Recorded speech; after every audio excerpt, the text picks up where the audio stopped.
joining us on the Winning at Selling podcast. I'm Bill Hellkamp of Reach Development Systems, and with me is Professor Scott Plum of the Minnesota Sales Institute. Sales is fundamentally an extended conversation with prospects, suppliers, providers, clients, customers, and colleagues. What gets talked about, how it gets talked about, and who is invited to the conversation will determine what will happen or won't. If you want to have better conversations with yourself and others, stay tuned as Bill and I welcome our guest, Susan Scott, author of Fierce Conversations and Fierce Leadership, to episode 594 of the Winning at Selling podcast.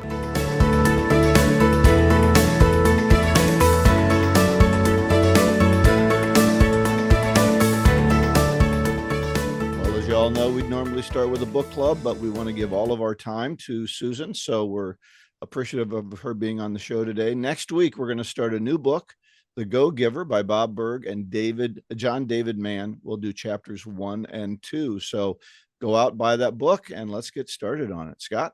So, Bill, have you ever read a book and you just stop reading it and you just say to yourself, I have got to invite them as a guest to the podcast? And our listeners will soak this up. And this happened to me again.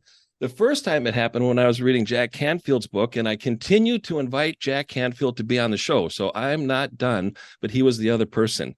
So I'd like to introduce Susan. Susan founded Fierce in 2001 after 13 years leading CEO think tanks and more than 10,000 hours of conversations with senior executives.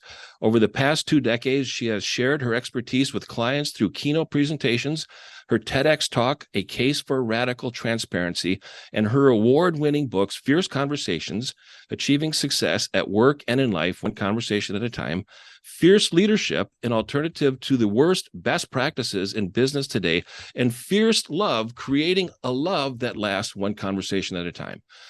Her company, Fierce Inc., provides training for organizations large and small globally. Following the COVID outbreak, Fierce developed Fierce Pulse for companies concerned for their employees' mental health. Pulse is an integrated app that connects employee smartwatches, delivering personalized insights through the stress events and provides tools and resources to reduce their stress and increase their resilience. Welcome, Susan, to the show. Thank you so much, Scott and Bill. I'm delighted to be here. Well, it's lovely to have you here. We love to have authors because it's always interesting to see if they actually remember their books. Yeah, I know. Sometimes they'll say, I can't remember which book I wrote this in, but... Well, it's funny because I told Scott the other day, I said I picked up Fierce Leadership and was reading the chapter about customer centricity. And I thought to myself, this is good. It is. I look at some of the stuff I wrote a few years ago and I say, this is crap. Who wrote this? That's a sign I'm learning something. I go, why did I stop doing this? I mean, this. Yeah, well, that's what salespeople ask all the time. Yeah. Why did I ever? Well, Susan, in both of your conversations book, you share a process called mineral rights, and that is a really important process. And tell our listeners about that. What is this mineral rights you talk about? Yeah, it is one of the most powerful conversations you can have, whether you're in sales or whether you're coaching or even with a relative at home. Yeah. A little background where this came from before I explain it. It came from, I got to the end of a 2-hour meeting with a CEO in one of my groups. And, I had done the usual thing that I did with all of them, following up, how did that go? What happened here? What happened there? Blah, blah, blah, blah, blah. And I'm getting ready to wrap up that meeting and go to the next one when he asked a question that made me stop in my tracks. And without going into details, it was clear that we had not been talking about the most important thing we should have been talking about for the entire 2 hours. And I was horrified because the stakes were huge for him around that particular issue. And so I vowed never to let that happen again. So mineral rights, it comes from, digging deep. Deep, deep, deep, deep, deep, not just on the surface. And a lot of conversations, sales conversations, coaching conversations remain on the surface. And I used to water ski as a kid, and water skiing is fine, but when you put on a scuba tank and you go underneath the water, that's a whole different world. It's amazing. So mineral rights takes you deep, and it starts with the question, given everything that's on your plate, everything that's got your name on it, what is the most important thing we should be talking about today? Mm. Yeah. And then, a lot of people will say, gosh, I don't know. And I'm going to give you time to think about it, because that's where I want us to focus. So they might say, okay, well, here it is. And they'll give you a topic. Here's a problem I need to solve, or a decision I need to make, a strategy I need to design, an opportunity I need to evaluate. And then you go into, okay, tell me more about that. What's happening around that? Who is involved? And what is at stake to gain or lose based on resolving this, or making the best decision, or solving this problem? And you really probe, what else, what else, what else, what else, what else? And until they say, there's nothing else, that's it, you keep asking, because very often the first thing someone will put on the table isn't necessarily the most important issue that's at stake. I mean, they're thinking out loud, you're prompting them. It can take a person a while to get to the, what's really at stake is my career, my, my success as a leader, or my ability to gain new clients. I mean, that is at stake. My job is at stake. My marriage is at stake, whatever it is. And then, and this is really important, you say, okay, you've just said that this is at stake, this. When you look at that possible scenario, if nothing changes, what do you feel? And so, wow, if nothing changes, this is what's going to happen. And what else? And then, okay, before we go into what do you want to do about this, I'm going to ask you a question that a lot of people do not like to be asked. And it is, where are your fingerprints on this issue? What did you bring to the table here? Right. What do you mean? I mean, before we look at other people or external events and all these other things, is there something you can identify that you have done or said, or have not done or not said, that has contributed to this situation being the way it is? And so they'll finally say, well, I probably should have whatever. And this is not an opportunity to say yes, and beat up the person, just to say that is useful for you to see, to recognize. And then, all right, let's imagine that this is no longer a problem. It has been resolved completely, beautifully, elegantly. What difference will that make? And this is bringing them up out of the hole they just dug themselves into. It would make a huge difference. This will work better. This will feel great. I will be more successful. We will be happier. We'll make more money, et cetera, et cetera, et cetera. And then when you look at that possible scenario, what do you feel? Oh, I feel excited, hopeful, committed. I need to get on this right away. And I'm going to hit the pause button there, because we're right next to the very last question. But before we go there, a lot of people don't ask, what do you feel? They might say, how does that make you feel? Which I think is kind of I don't know. I don't like that, because nothing makes us feel a certain way. We just feel what we feel. So I like to say, what do you feel? What do you feel when you consider that? And whatever they say is important, because our most valuable currency, professionally and personally, is not money. It's not, titles. It's not multiple degrees, fluency in multiple languages. Our most valuable currency is emotional capital. And we either gain that or lose that one conversation at a time. And so many people still have in their heads the notion that emotion doesn't belong in the workplace. Well, that's ridiculous. I mean, it's like, well, you want me to lock my soul in my car and then just push my body through the doors and come in? Right. Because we are emotional people, all of us are, and we don't really explore that. And so it's not about getting into some kind of therapy session here because I am not a therapist. I'm not a psychiatrist. I'm a coach, a Right. friend, a pal. And, but if you say, if I don't ask you, what are your emotions, and you don't name them, I feel terrified. I feel devastated. I feel humiliated. I feel frightened, or I feel hopeful. I feel excited. I feel whatever. Then if you don't go there with someone, it's like putting somebody in a gorgeous Maserati that has no gasoline in it. Hmm. It's not going anywhere. Mhm. So emotion gives the lit match something to ignite. And so asking that question is really important. And then you can say, all right, given everything we've just explored together, what do you see as the next most important step you need to take? And you'll notice in this that the person asking these questions, has said very little. I've just asked a series of questions, and they're all in all of my books.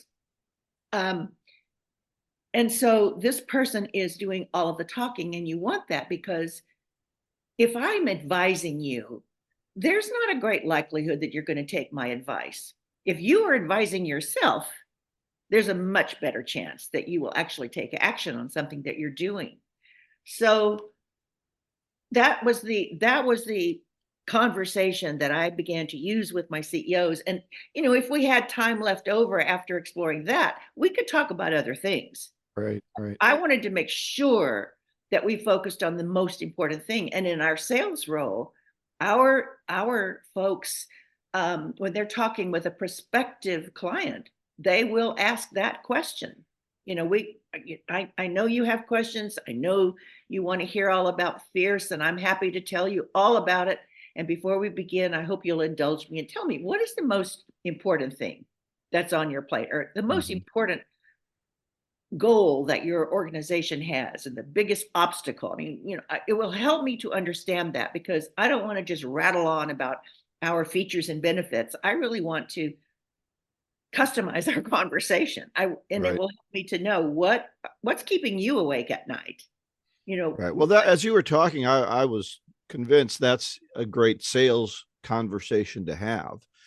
Even if you get it focused in a particular product area or whatever, Yeah, it's still getting them to that point of saying, what's stopping you from moving forward, yeah, even if my product is going to be the solution to it, is so crucial to get that good conversation going. And if they won't tell you that, they're going to lie to you about other things as well. And you're never going to really get to the crux of it. And you're never going to be able to help them being a solution provider in anything if you can't find out what the problem is. that's right, Bill. It's absolutely right. And so, I'm in such service to my clients.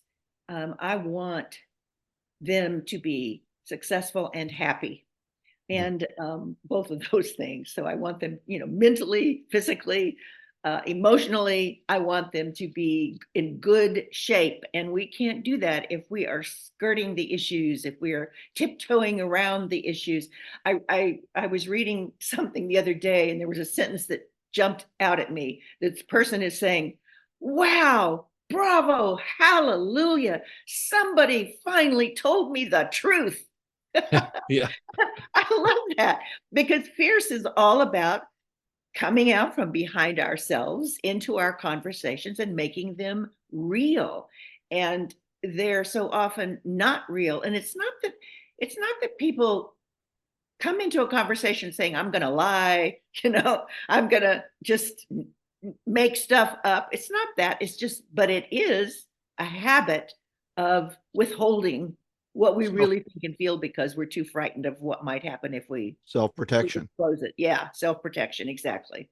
So have you found that situations where it's very, very difficult to get that person to be truthful, where they're so maybe someone blinded by their own narcissism that they can't see that they were part of the problem?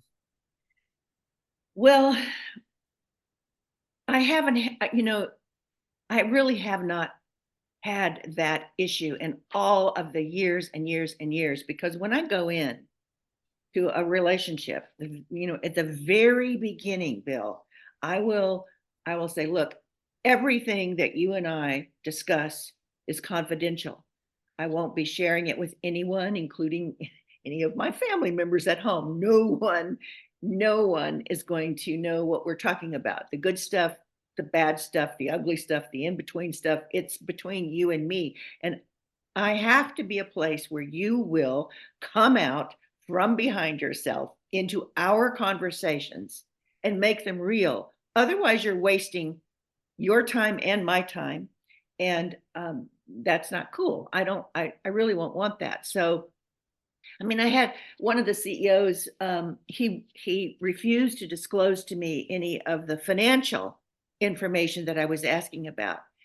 And he said, I don't share my financials with anyone. And I said, well, you're going to need to share them with the group, because the group is going to need to understand what is your situation so that they can actually help you. And they are sworn to confidentiality too. In fact, in all of those 13 years, I never had a single CEO spill the beans on anybody else. I mean, they really cared about one another and they were really close. So honestly, Bill, when you put it like that, and tell somebody, we have to be truthful with one another. And I will be truthful with you, even if I think I need to ask you a question or share an insight with you that I think will make you angry.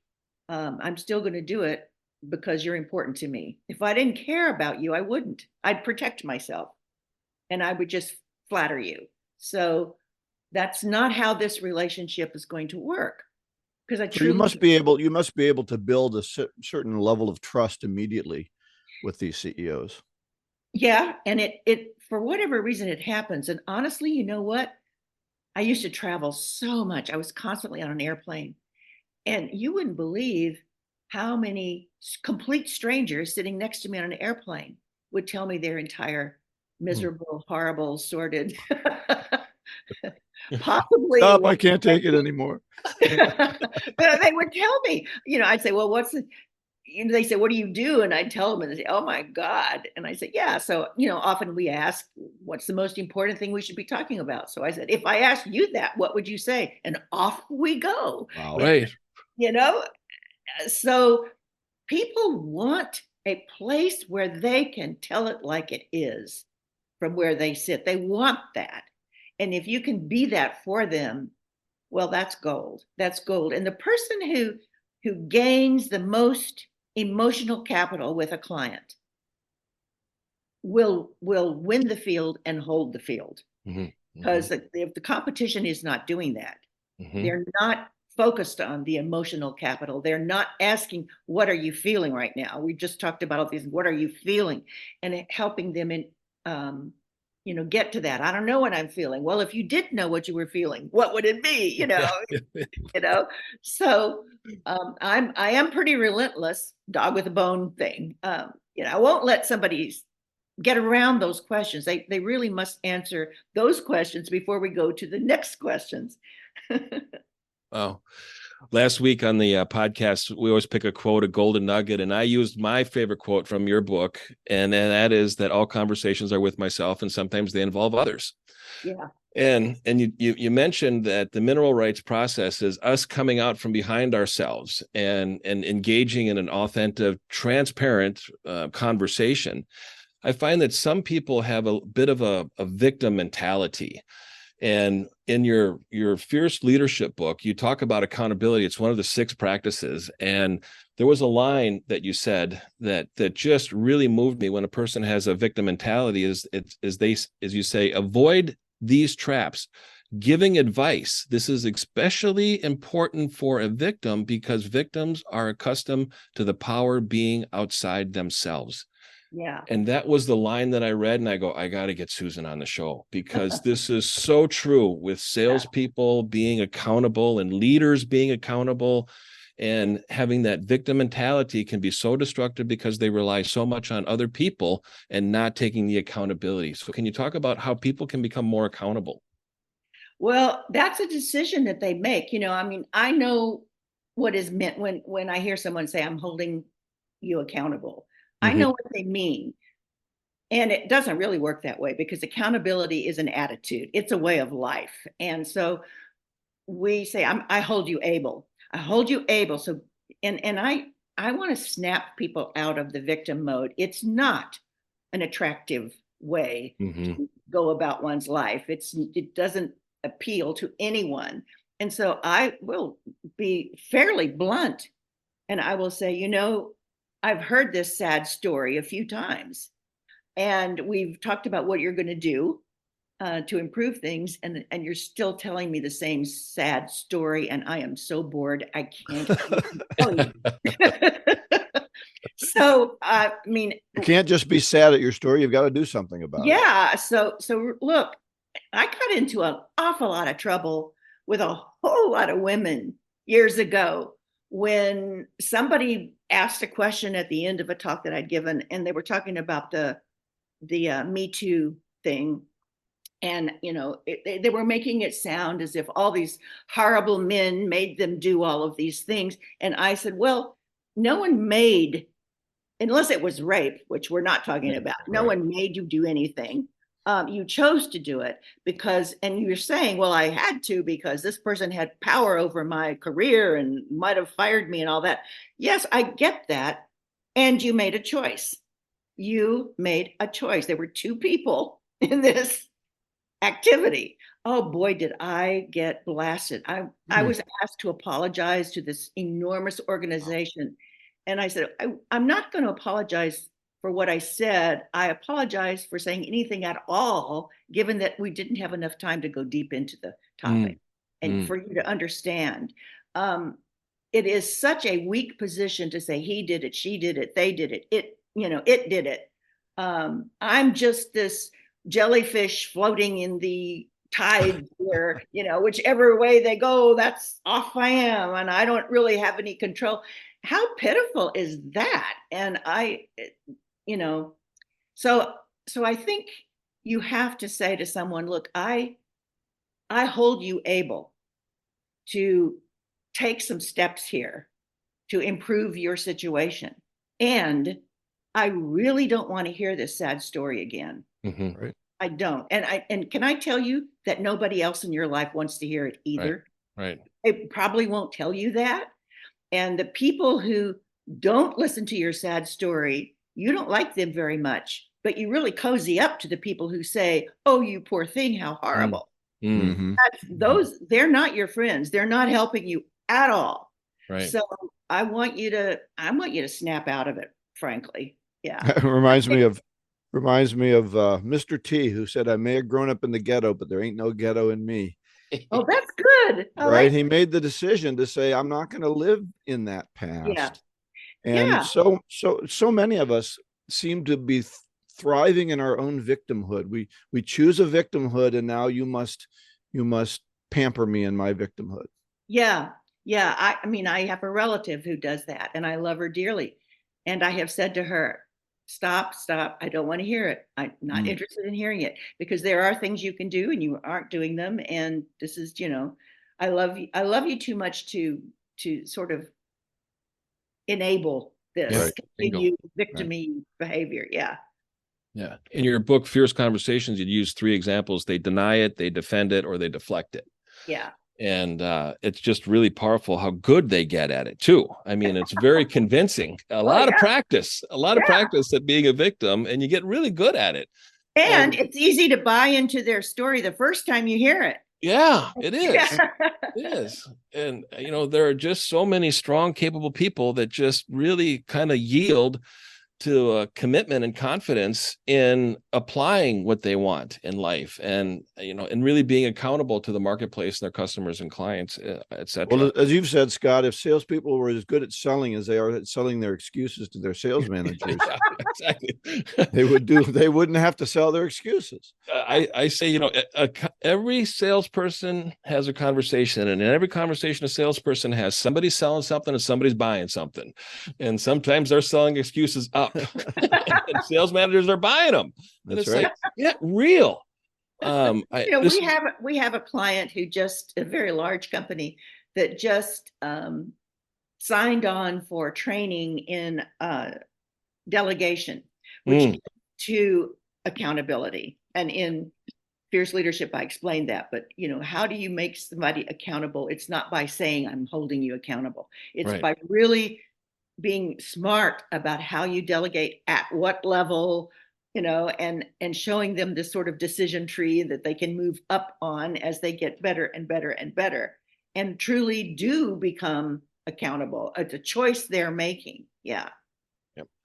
Well, how does that reflect then for sales managers? If we can kind of focus in on our listeners a little bit. I think a lot of sales managers just want to sit behind their desks these days and yell at people about their metrics rather than truly hold them accountable. So what's the difference between saying, hey, you're not hitting your marks here, and having a true accountability conversation with someone? Well, it certainly doesn't work to just sit behind your desk. I know that one of the things that we have done is we listen in on a conversation with a prospective client. We listen in and then coach, given what we heard or didn't hear. But if someone is still struggling, still failing, still not meeting their goals that they agreed to, and giving you these very, very good reasons and excuses that they can justify with all kinds of stories and details and everything that sounds so good, eventually you have to come, all right, okay, Kathy, given everything that you're dealing with, how are you going to get past this? Because until you figure out what are you going to do? I mean, that's the question. What are you going to do to change the scenario? Something has to change, and it's not going to be outside you. It's not going to be the client or the economy or global warming. It's got to be something you do differently. So what do you think that might be? And just really, really hang in there with them. You give them a chance, but then at some point you part company. I heard years and years ago, and I'm sure you've heard it too: hire slowly, fire quickly. Mm-hmm. So we don't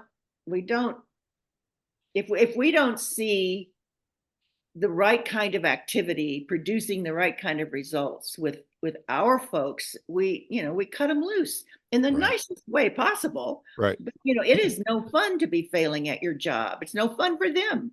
And so, clearly you're not cut out for this. It's not your fault, but based on results, this is not your home. Let's go. We'll help you find a new home. I heard once it was available to industry. That's it. There's the line. That's what I was waiting for, was that line. Available to industry.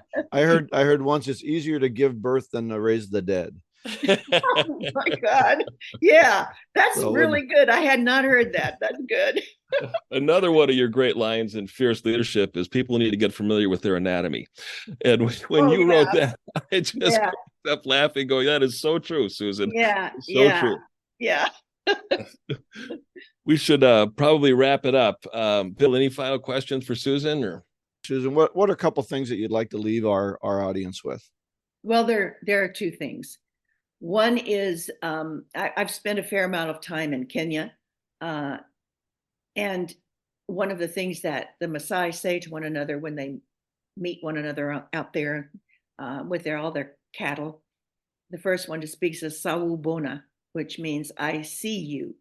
The response is Sikhona, which means I am here. In other words, until you see me, I don't exist. And I love that greeting. I love that greeting. And so for our prospective clients, for our colleagues, for our family members, I want them to feel seen. And in a fierce conversation, we will interrogate reality because it changes all the time. We'll revisit it. We will provoke learning for both of us. We will tackle the toughest challenges, and we will also enrich our relationship. And so the second thought that I'll leave you with is that while no single conversation is guaranteed to change the trajectory of a career or a company or a relationship or a life, any single conversation can. Mm. Wow. That Well, is, thank you so much. This is terrific. What a great conversation with you, Susan. and even, you know, the two books, the three books that you've written, I just bought Fierce Love, so I'm looking forward to digging into that. The content is so rich and so relevant in today's marketplace, and when it survives this long and it's this relevant, it's proven and it's classic. I'm so grateful that you accepted the invite to be on the show, Susan, and I really enjoyed getting to know you over the process of preparing for this. So thanks for joining us. You're What a so pleasure. welcome. Thank you for having me. Thank you. Thanks. So we have some resources. We're going to link to Susan's Yeah. author page on Amazon. Yep. And if you can also put our company's Website. yeah, on Yep, there. happy to do that. That'd be Perfect. great. Happy to. And Happy then I know you're gonna, when you get this all ready and edited, you're gonna send it to me because we will post it on our website and we will let Wonderful. people know about it. I think what you two guys are doing is terrific. Thank you. And I'd be happy to come back and revisit anything Wonderful. in the future that you might Thank want to discuss. Thank All you. right. Would love to have you on the show again. We barely scratched the surface. I had I right on. know, Yeah, there's so so much. much more there. Yeah. All right. Well, let's wrap up with a couple of things. First of all is a golden nugget. This is from Venus Williams, the great tennis player. You have to believe in yourself when no one else does. That's what makes you a winner. Mm. And so many of us are going through life. We just don't believe in ourselves. And I think conversations like Susan talked about help us to overcome some of those barriers so that we can believe in ourselves. Yeah, so true. Everything we talked about is going to be in our show notes. This is episode 594. I also want to encourage all of our listeners to consider attending a PSA meeting, Professional Sales Association. So go to psamn.org. Next one is going to be January 5th, and we're going to talk about Cultivate Courage by the great and tall Dave Cornell. That's right. That'll be fun. Our book club next week, The Go-Giver by Bob Burg and John David Mann, chapters 1 and 2. And our topic is going to be winning a competitive sale. Please subscribe, share this podcast with your colleagues on your social media. Go out and get better one skill at a time. Joyful selling.